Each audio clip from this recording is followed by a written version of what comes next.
What's going on, guys? Welcome back to your Lake Fort Guide. I think this time we had a conversation and talked about what is next on Lake Fort, because what is coming next is going to produce some of the most awesome fishing days of the year, right? We're going to give you the baits, the areas, how to capitalize, catch these giant bass on what's coming next at Lake Fort.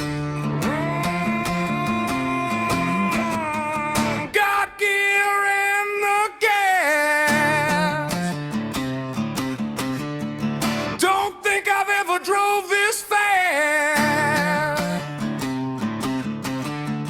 Phone is off, problems forgot, 'cause I'm gone fishing, gone fishing, gone fishing.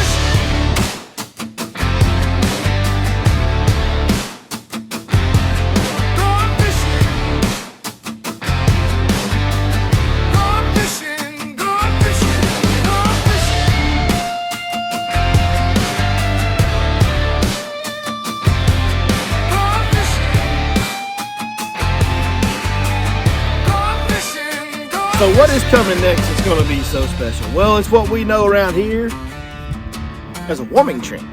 A warming trend, every year these warming trends, the pre-spawn warming trends, and it's going to be the first real good one I think that we've had this year. So usually the first one or two is the best one, okay? It always produces some of the best fishing days of the year. Every single year, man. If you get out here throughout the entire warming trend, there's no doubt you're going to run into a train wreck of bass catching goodness, so to speak. So what do you need to look for to know a warming trend's happening? Well, the main thing is the overnight lows, okay? Right now, the water temps have been in the 40s on Lake Fort. So you want to get overnight lows that are higher than your water temps. So if you get overnight lows in the 50s right now, that's going to fit that bill. That's going to be higher than the current water temps.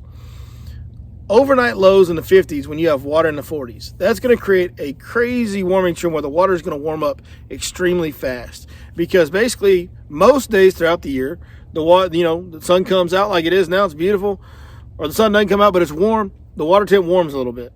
Then at night, the water temp cools a little bit. The next day, just like that, right? Well, today, or during warming trend, the water temp will warm during the day, and then at night, it'll stay even and maybe even warm a little because the temperature is warmer than the water, and then it'll warm again the next day. Well, now our water temps just shot up, right? You get 3 or 4 days of that in a row, and you can go from 40s to 60s real quick, like in a matter of 2 or 3 days. And that changes everything on this pond. Now, the main deep water core of the lake, that water temp will not change as drastically. This is the key thing. You got to know the right areas to find where this warming trend is really going to have the greatest effect.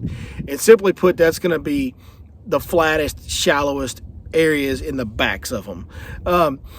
If you look behind me, I don't know if you can see it very well over there, but there's kind of some drop-off bank over there, and I don't know if it's going to show up, but these banks in this pocket right here are a little bit steeper.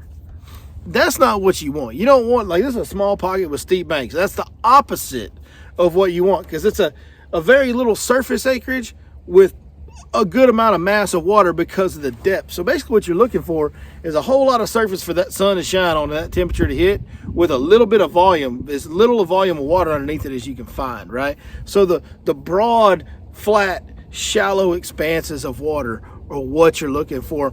Also, northwest corners, they get the sunlight first thing in the morning, right? They're protected from the north wind on the cold days. When it's warm, there's usually a south wind blowing. Where do you think that surface water is getting blown when it's warm? Into that north and northwest side. That's where that southeast wind is what we get when we're on these warming trends, right? On the warmest days. And the surface water warms up and all the wind blows it into that northwest corner. So it gets the sunlight early. It gets the warm surface temperature water on warming trend. It gets that blown in there. It's just those northwest corners are a big deal on this warming trend. And then, of course, the flatness of the area matters probably more than anything else, is the flatness of the area. You can have a southeast corner, and if it's shallow enough and flat enough, it's going to warm up during a warming trend pretty darn good, okay? So those are how you find the areas. So that's pretty simple.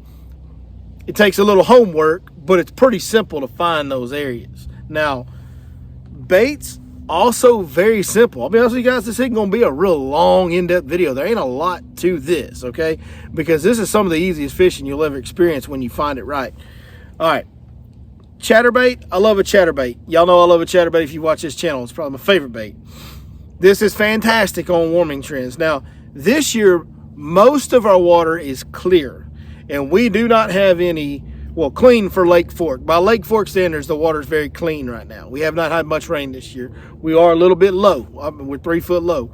But because the water's clean, I'm going with the green and red. That green pumpkin red is the color I'm going to be throwing on my chatterbait on this warming trend that's coming up.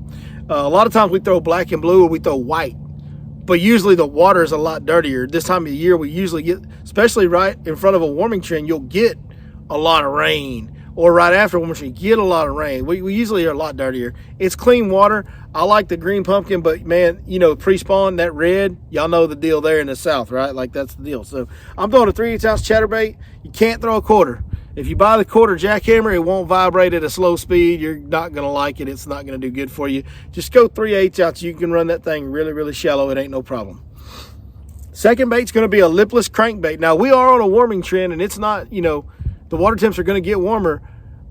It's still winter fishing. You still want that little tight wiggling, you know, that type of stuff. So lipless crankbait, this is my favorite one. I like to go in the reds and oranges and the crawls, and that's what I'm going to be throwing 99.9% of the time in this situation, pre-spawn warming trend. This one is my favorite one, and this is one most folks ain't heard of right here. This is kind of a top secret bait right here. This is Cornerstone Tackle Swiver, right? I believe their website is cornerstonebaits.com, cornerstonebaits.com. But I'll tell you what I like about it. Number one, he makes, you know, great lipless crankbait, does all the things it's supposed to do, comes through the grass really well, vibrates good, all that good stuff. Got great components, very like high-end components on the bait, very good paint jobs. This particular color's got a little chartreuse on the belly, red on the side, but you can pick your favorite crawl color. What is special about this bait is this is a one-of-a-kind unique sound. So if you listen carefully there, what you got 2 chambers in that bait. You got a 1-knocker chamber and you got a BB chamber. So this is the only bait that has both of those. So if you listen to it, you'll hear a thunk, thunk, thunk, and you'll hear a chick, chick, chick. And yes, those sounds are patented and not to be used without express written permission from Ricky Bobby Inc. That's right. But yeah, very cool bait, very unique sound. You know, you fish pressured fish like we do at Fork and like we do on all these East Texas lakes these days, honestly, let's be real. Something a little different can make a big difference. And I love that unique sound and that lipless crankbait right there. So, not even last, third, Movement 80X. Man, this bait, we talked about it. You know, like when it's tough, it's really good. But when they're aggressive, it can be really good. And the situation we're in right now with the lake being low, we got grass, but the grass is really shallow. And we're going to be fishing really shallow, so that's why I got the grass baits listed first. But if you happen to get into an area that doesn't have grass, and it's warming, and you got the temps right, this bait right here bouncing around on timber is the deal. The deal on a warming trend because it runs so shallow, and it bounces off trees. It has the best deflecting capabilities, and it deflects better off hardcover, standing timber, brush, whatever, better than any crankbait I've ever seen. It has huge deflections. 6th Sense Movement 80X. You can throw it. They make crawls and reds. I've thrown it. I've caught a bunch in the pre-spawn on white as well. The water's real clear right now, so don't mess with all the chartreuses and stuff like that too much. Go either like a regular crawl pattern or go a regular shad pattern because of how clean the water is, which is not normal for this time of year. And last but certainly not least, this bait, if you get a calm day, this bait, or if you get in a calm corner and it's really warm and you're seeing bait everywhere, but you're not getting bit on the winding baits, black and blue flake Cinco. It'll bail you out every time since the Cinco was invented, which actually happened right here on Lake Fork. That black and blue Cinco in the pre-spawn on a warming trend will bail you out every time when you can't catch them on the winding stuff. Like, it will catch them now. Usually you're going to have a little wind in these situations. You're going to have a lot of wind sometimes in these situations. So the Cinco is not really the play when that's going on. But with those 4 baits, chatterbait, lipless crankbait, Movement 80X, and a Cinco, if you're around fish on a warming trend on Lake Fork, you will catch them on those 4 baits. Like, that will be all I even have worried. That's all I'm even going to worry about having tied on. Come Sunday, will be the 3rd day into the warming trend by then, I think. Like, come Sunday, I ain't even worried about having anything else tied on. Sunday, Monday, Tuesday, till we get cold again. Those 4 baits are going to get it done for you. It's easy fishing. Like I said before, this is going to be a short video. We're pretty much done. Drop me some questions in the comments. I'll answer them. If I left anything unsaid here, I feel like I probably did because how short the video is. But it really is that simple. Northwest corners, flat areas, find the warmest water, look for bait presence, cycle through those 4 baits. You will run into one of the best fishing days of your life. Oh, if you're a big swim bait guy, if you like those big weedless swim baits and big line throughs, it's a good time to catch a big one, because big ones get up in the dirt. Like really, really big bass on this lake get up in the dirt on these warming trends. So those line throughs and those big weedless baits that ride real high in the water, you can catch an old donk on a big bait on these warming trends. So there you go, guys. Hope that helps you, man. Hope you catch some big ones. It's going to be some of the best days of the year coming up here now. I'm so excited. I'm like, I can't wait, dude. This is gonna be. I've been having a blast out here this year. I've really been enjoying my fishing this year. I spent a lot of time on the water, a lot more time on the water by myself, learning. I've done that intentionally. I've gone out, been scoping a lot, trying to teach myself how to be a better scoper. I've really been enjoying that. I kind of hate to see that end, but also, like, other than sight fishing, this little warming trend deal in the pre-spawn is probably my favorite thing that happens all year. So pretty excited. It's going to be fun. We'll see you guys out there, and we'll see you next time right here on your Lake Fork Guide.